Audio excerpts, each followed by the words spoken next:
Kabar ini, kabar, terkabar. Tangerang, pertanyaannya adalah Ibu menjelaskan berbagai sektor tumbuh, investasi, perdagangan, kemudian juga kesehatan, pertanian juga tumbuh impresif, tapi di sisi lain menurut Pak Rektor ini kemiskinan justru meningkat. Ini mohon dijelaskan. Kemudian dari Pak Fahru Rozi ini dari Balai Pustaka, seandainya nanti kepemimpinan berganti 2024, kira-kira apakah Ibu akan berkenan lagi menjadi Menteri Keuangan? Silakan Ibu. Pak Rektor, tadi disampaikan katanya ironis pengangguran dan kemiskinan naik. Mungkin saya sampaikan begini ya Pak Rektor.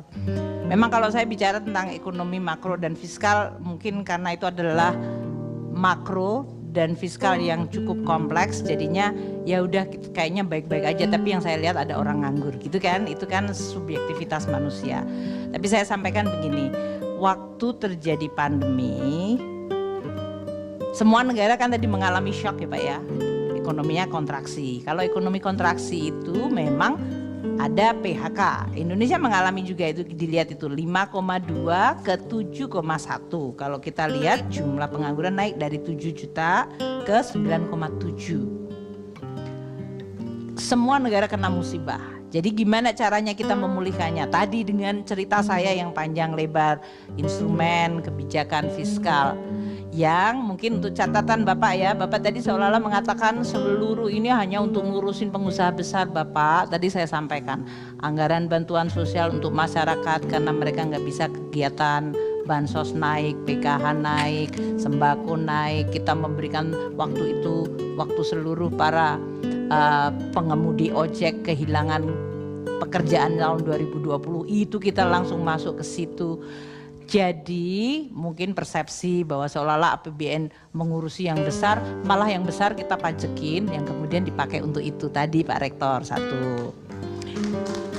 Dan dengan kemajuan tadi kita lihat pengangguran udah mulai turun, sekarang sudah di bawah 6%, 5,9 kembali ke 8,4. Saya tidak mengatakan tidak ada pengangguran, ada, tapi kita tadi ini kan suatu perekonomian itu progres harus terus dibuat.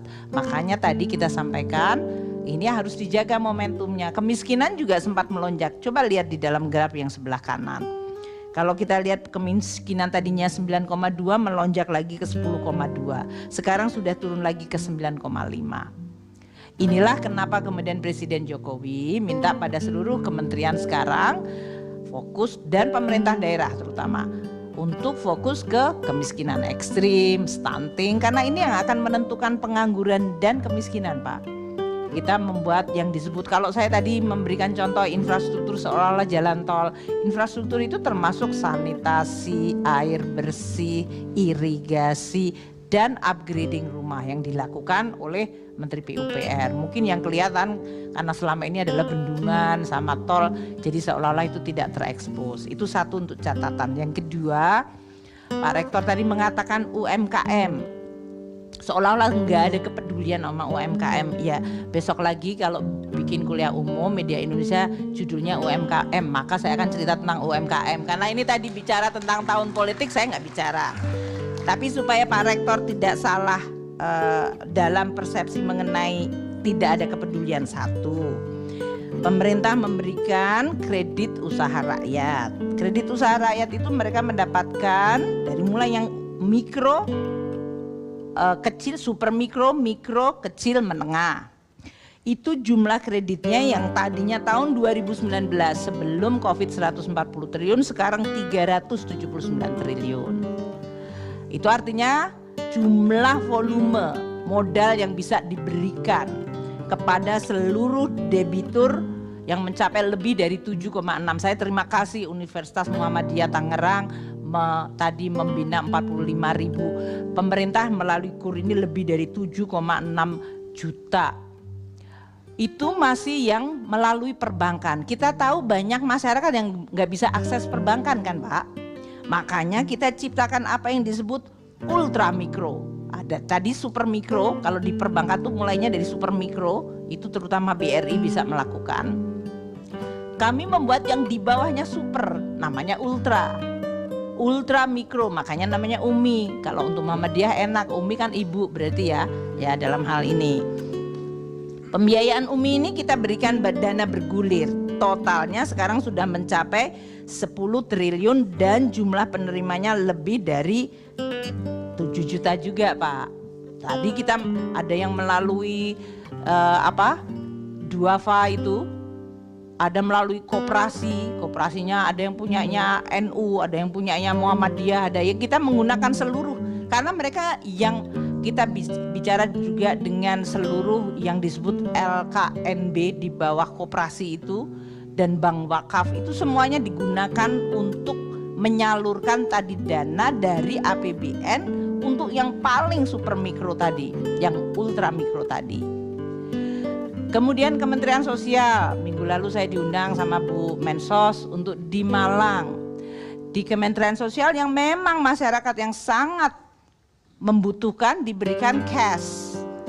Itu PKH, Pak, berdasarkan berapa jumlah anaknya. Kalau anaknya masih SD berarti dia mendapatkan, anak-anaknya masih mendapatkan kartu Indonesia Pintar, jadi dia mendapatkan beasiswa.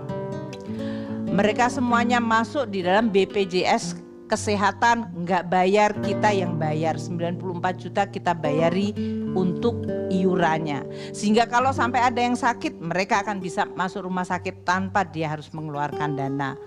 Kalau ibu-ibunya hamil kita berikan tunjangan tambahan di keluarga yang tadi, yang rentan dan yang kurang mampu. Bu Menteri Sosial masih punya ide lagi, Bu, kita perkuat lagi, mereka punya inkubasi, kemarin disebut pahlawan ekonomi Nusantara. Kemarin saya ketemu yang tadinya penerima PKH, sekarang dia bikin jualan bakso, kemarin kereta baksonya diperbarui dan mereka bagus. Mereka, Bu, saya sekarang sudah mengentaskan diri, saya tidak perlu lagi PKH karena saya sudah punya sekarang bidang usaha sendiri. Ada satu lagi yang bikin anyam-anyam, dia juga nambah, ada yang bikin kolam renang dari plastik. Dia yang tadinya mendapatkan 3 juta, 4 juta sebagai modal yang tadi seperti ultramikro. Jadi Pak Rektor, mohon mungkin tidak punya persepsi seolah-olah APBN, karena saya ngomongnya tadi pakai sedikit bahasa Inggris, seolah-olah itu hanya untuk perusahaan besar.